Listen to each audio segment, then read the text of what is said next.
Најновите податоци покажуваат дека висината на синдикалната кошничка во месец август достигна 65.507 денари. За да се покрие синдикалната кошница потребни се 2,7 минимални плати. Тоа значи дека дури и семејствата со двајца вработени не можат да обезбедат пристоен живот.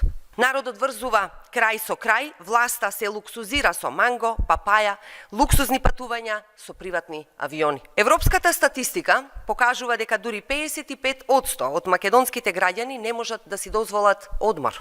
Тоа е уште еден доказ за поразителниот стандард во кој живеат граѓаните во државата. Стотици илјадници луѓе бројат денови до следна плата, не знаат дали ќе им стигнат пари за сметки и за храна, родители од месец во месец пресметуваат што да скратат само за да преживеат. Куповната моќ на граѓаните за една година е намалена за над 20%, во исто време платите стагнираат, власта упорно одбива да ја зголеми минималната плата на 500 евра, одбива да ги прифати предлозите за покачување на платите во останатите сектори. Потребни се итни мерки за раст на платите, намалување на трошоците за живот и вистинска грижа за стандардот на граѓаните. Граѓаните заслужуваат подобро од криминална влада, која ги остава сами да се борат со сиромаштијата и со енормните сметки.